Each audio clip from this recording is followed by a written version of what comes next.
देख रहे हैं अनहोनी।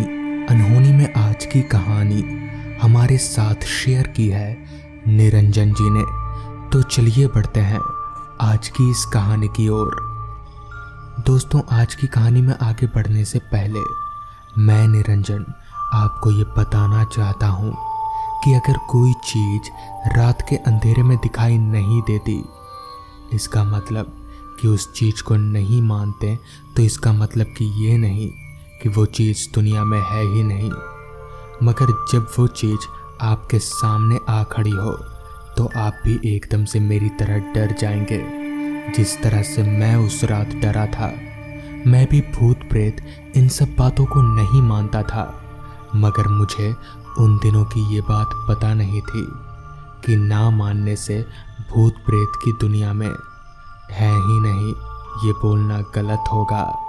मगर उस घटना ने मुझे इतना हिला कर रख दिया कि मैं भूत प्रेत को मानने लगा। दरअसल मेरे साथ हुआ कुछ यूँ था कि रात का वक्त था। मैं और मेरे दोस्त अपने घर के बाहर बैठकर भूत प्रेत की बातें कर रहे थे कि तभी मेरे एक दोस्त पवन ने कहा, यार तुम लोग मानो या ना मानो, भूत प्रेत दुनिया में होते हैं। पवन की बात सुनकर मैंने हंसते हुए कहा, पवन, अगर भूत प्रेत होता है तो दिखाई क्यों नहीं देता? इस पर पवन ने कहा, मजाक उड़ा ले भाई, जिस दिन तुझे दिख गया ना, उस दिन भी तू भी भूत प्रेत को मानने लगेगा और भूत प्रेत के नाम से भी डरेगा। मगर मुझे कहाँ पता था कि पवन की बोली हुई बात मुझे इस तरह लग जाएगी। खैर, बातचीत खत्म करने के बाद मैंने अपने दोस्तों से कहा, यार कल पहाड़ पर चलेंगे घूमने फिरने, काफ़ी दिन हो गए हैं पहाड़ पर हम लोग घूमने नहीं गए। दरअसल मैं गर्मियों की छुट्टियां मनाने अपने गांव आया हूं और मेरे गांव में घूमने की काफ़ी जगह है, पहाड़, नदी। तो कल तो मैं अपने दोस्तों के साथ पहाड़ घूमने जाऊंगा। मेरे बोलते ही सभी दोस्त राज़ी हो गए, जिसके बाद अगली सुबह 10 बजे नाश्ता वास्ता करके हम लोग गांव के चौक पर इकट्ठा हुए और खेतों की तरफ से होते हुए पहाड़ की तरफ चलते बने। हमारे गांव से पहाड़ बस 10 मिनट की ही दूरी पर था। तो कुछ देर पैदल चलने के बाद हम पहाड़ के पास पहुंच गए। वो पहाड़ काफ़ी ऊंचा था, जिसकी चोटी पर पहुंचते पहुंचते हमें आधे घंटे का समय लगता था। तो वहां पहुंचते ही हम लोग पहाड़ पर चढ़ने लग गए।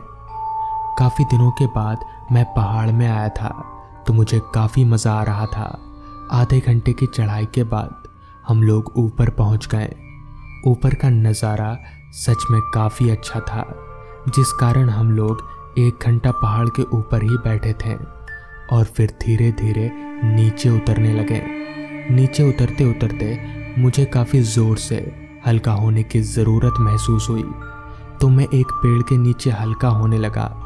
अभी मैं हल्का हो ही रहा था कि तभी पवन की नज़र मुझ पर पड़ी। तो मुझे देखकर पवन चिल्लाता हुआ बोला, हे क्या कर रहा है तू? यार इस तरह से किसी भी जगह पेशाब नहीं करते हैं, खासकर पेड़ के नीचे तो बिल्कुल भी नहीं। मगर मैंने पवन की इस बात को भी भूत प्रेत की बात की तरह ही हंसी में उड़ा दिया। उसके बाद हम घर आ गए। दिन भर घर में सब कुछ ठीक था, मगर रात को खाना पीना खाने के बाद मैं टहलने घर से बाहर निकला। अब वक्त रात के 10 बजे का हो रहा था।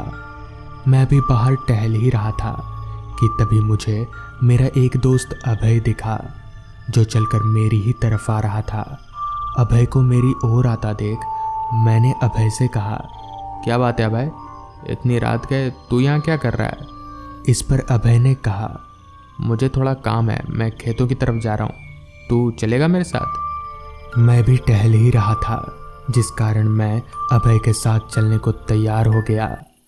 जिसके बाद अभय आगे आगे और मैं अभय के पीछे पीछे चले जा रहा था। अब काफ़ी तेज हवा चल रही थी। न जाने क्यों मैं चाह कर भी उसके साथ नहीं चल पा रहा था।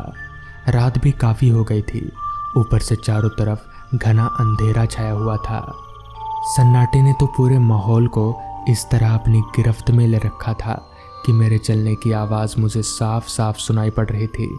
मगर चलते चलते मैंने एक बात नोटिस किया कि मुझे तो मेरे चलने की आवाज़ सुनाई पड़ रही थी, मगर अभय के चलने की आवाज़ सुनाई नहीं पड़ रही थी। ऊपर से अभय मुझसे काफ़ी तेज चल रहा था, तो उसके चलने की आवाज़ आखिरकार मुझे क्यों नहीं सुनाई पड़ रही थी।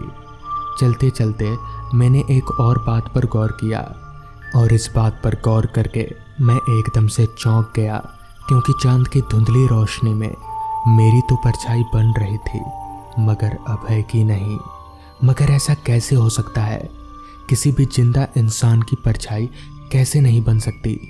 मैं काफ़ी चौंक सा गया कि तभी मैंने देखा कि अभय का पैर उल्टा है। उल्टे पैरों को देखकर मैं समझ गया कि ये कोई इंसान नहीं बल्कि भूत है। मगर कुछ भूत के पीछे पीछे चलते चलते मैं इतनी दूर आ गया था कि मेरे चीखने पर भी कोई मदद के लिए नहीं आ सकता। अब मुझे पवन की बात सच लगने लगी कि मैं आज पवन की बात मानता तो शायद इतनी बड़ी मुसीबत में नहीं फंसता। फिर भी मैंने कुछ ना कहकर उल्टा दौड़ना शुरू कर दिया, मगर अभी मैं उल्टा भाग ही रहा था कि तभी एकदम से अभय का हमशक्ल वाला भूत मेरे सामने आ खड़ा हुआ, और कुछ भूत का चेहरा पूरी तरह से बदल चुका था। उस भूत का चेहरा पूरी तरह से सफ़ेद दिख रहा था, और उसकी आंखें मानो लाल रंग की बत्ती जल रही थीं। ये देखकर मैं ज़ोर ज़ोर से कांपने लगा। मुझे समझ नहीं आ रहा था कि मैं अब क्या करूं, कि तभी उस भूत ने एकदम से मेरा गला पकड़ लिया और मुझे मारने की कोशिश करने लगा। मैं भी एक जिंदा लाश की तरह चुपचाप उस भूत के हाथों मर रहा था, क्योंकि मैं उस भूत की शक्ति के आगे बेबस था। अभी मैं मरने ही वाला था कि तभी मुझे ढूंढते ढूंढते मेरे दोस्त और घर वाले वहाँ आ पहुँचे, जिनको आता देख वो भूत मुझे घसीटते हुए पहाड़ों की तरफ ले जाने लगा। अपने घर वालों को देखकर मुझे थोड़ी हिम्मत मिली, जिस कारण मैं ज़ोर ज़ोर से चीखने लगा, तो मेरे घर वाले भागकर मेरे पास आए और उस भूत के ऊपर कुछ छिड़कने लगे, जिससे उसने एकदम से मेरा हाथ छोड़ दिया। जिसके बाद मुझे तांत्रिक के पास ले जाया गया। बाद में पता चला कि जिस पेड़ के नीचे मैंने पेशाब किया है, उस पेड़ के नीचे वो शैतान भी रहता था, पर अब वो शैतान मुझे मारना चाहता है। काफ़ी झाड़ फूक करवाने के बाद फिर तांत्रिक ने मेरे हाथ में एक ताबीज बांधा और उस ताबीज को खोलने से मना किया, तो इस तरह से उस रात मेरी जान बच गई, जिसके बाद से मैं भूत प्रेत के नाम से कांपने लगा। तो दोस्तों, ये थी आज की पहली कहानी। तो चलिए बढ़ते हैं आज की दूसरी कहानी की ओर। आज की दूसरी कहानी में आगे बढ़ने से पहले अगर आपने हमारे नए चैनल डार्क टीवी को सब्सक्राइब नहीं किया है तो कर लें। लिंक आपको नीचे डिस्क्रिप्शन बॉक्स में मिल जाएगी, जहां हर शाम 7:30 बजे नई वीडियोस आएंगी। तो चलिए बढ़ते हैं आज की दूसरी कहानी की ओर। उस रात जब मुझे किसी जरूरी काम के चलते शहर जाना पड़ा, तो मुझे पता नहीं था कि वापसी में इतनी रात हो जाएगी, और ऊपर से इतनी तेज बारिश। चलते चलते मेरी नज़र रोड के किनारे चाय की टपरी पर गई। मैंने सोचा क्यों न इस बारिश में गर्मा गर्म चाय का लुत्फ़ उठा लिया जाए। बारिश के साथ ही साथ बह रही तेज हवा सब कुछ तबाह कर देने पर उतर चुकी थी। अभी मैं चाय की चुस्की ले ही रहा था कि मेरी ही तरह चाय पी रहे एक शख्स ने कहा, 40 सालों के बाद हो रही है ऐसी तूफानी बारिश। खंबे का तार वार सब कुछ टूट गया है। अभी 2 दिन तक ऐसे ही चलेगा। उस कस्टमर की बात सुनकर चाय वाले ने बोला, आपको ये सब पता कहाँ से चलता है? तो इस पर वो आदमी बोला, समाचार से। टीवी में नहीं देखते हो क्या तुम? उन लोगों की बात सुनकर मैं थोड़ा परेशान होने लगा था, क्योंकि मेरा घर यानी मिराजपुर गांव यहाँ से काफ़ी दूर था, लगभग 6 किलोमीटर। हालांकि मेरे पास छतरी थी, मगर इन तूफ़ानी हवाओं के बीच वो भी कुछ काम नहीं आएगा। यही सोचकर मैं निराश मन से वहीं बैठ गया। बारिश थमना तो दूर, धीमी होने का भी नाम नहीं ले रही थी।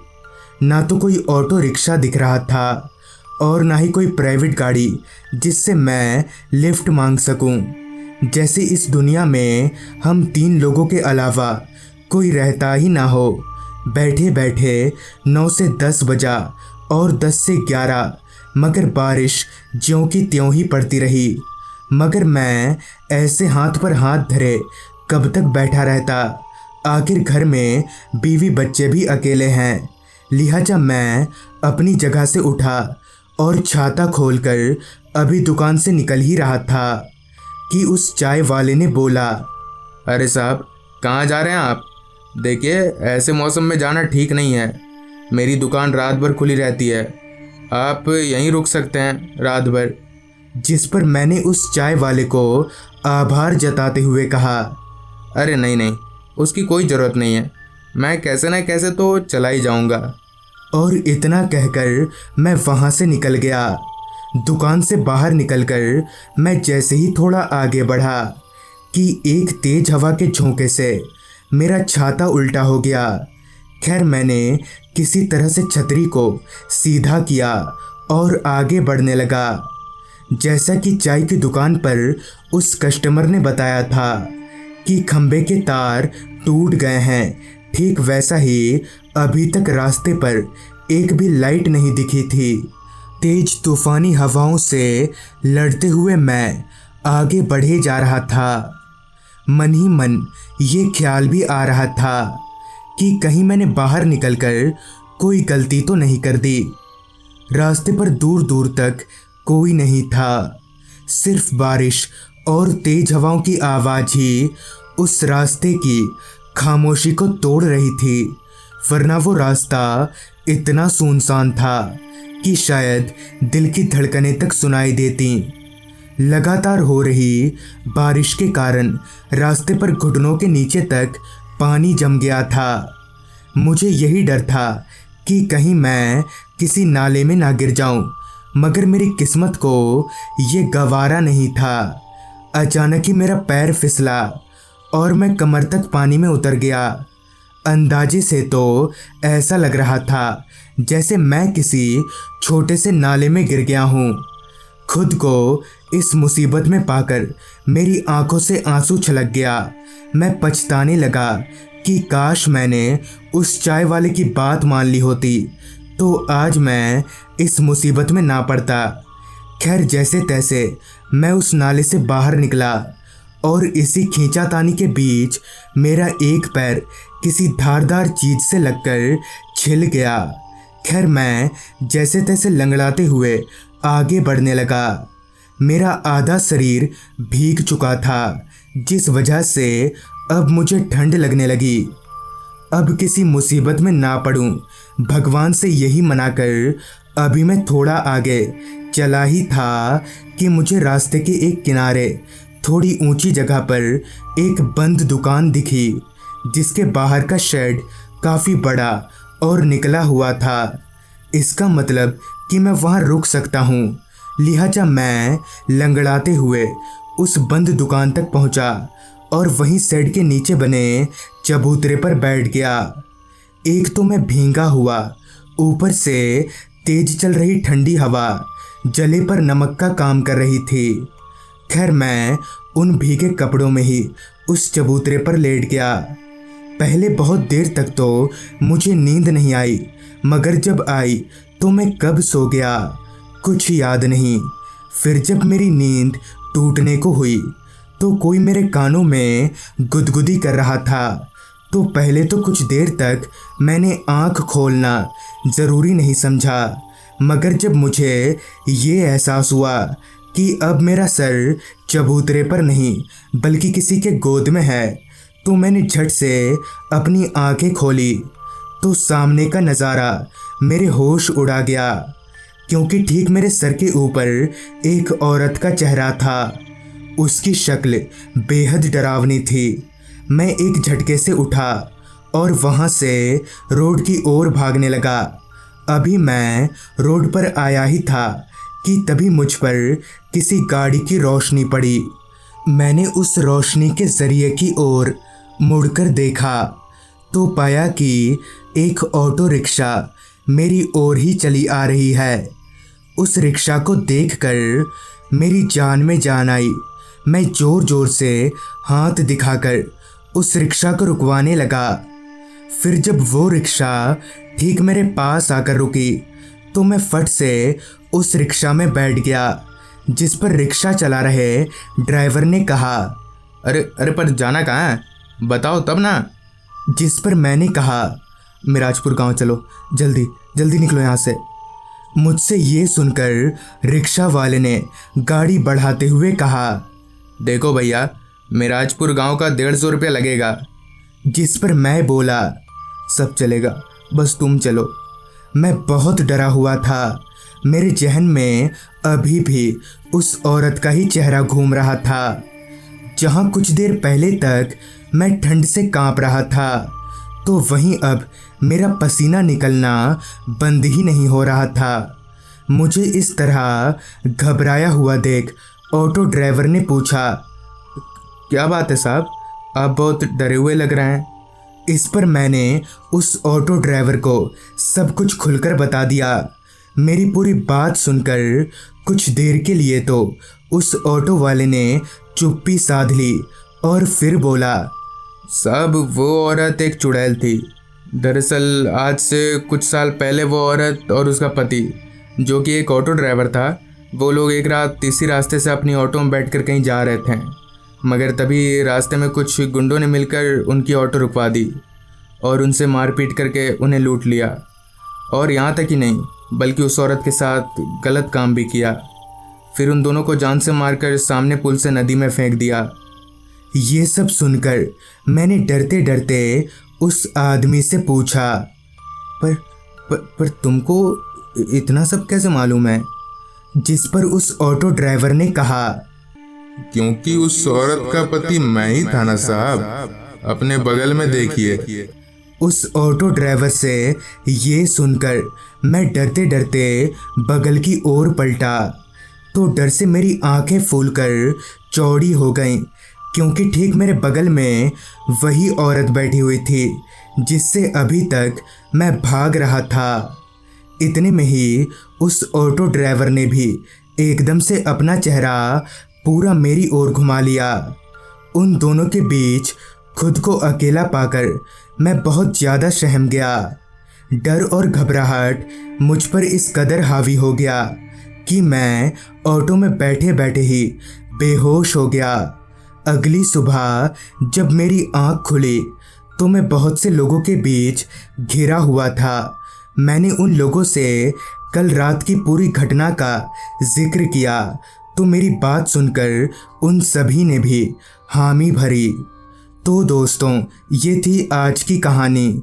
अगर आपके पास भी ऐसी ही कोई कहानियाँ हैं तो हमारे साथ ज़रूर शेयर करें हमारे इंस्टाग्राम आईडी पर। तो मैं आर्यन जल्दी ही मिलूँगा आपसे ऐसी ही एक कहानी के साथ।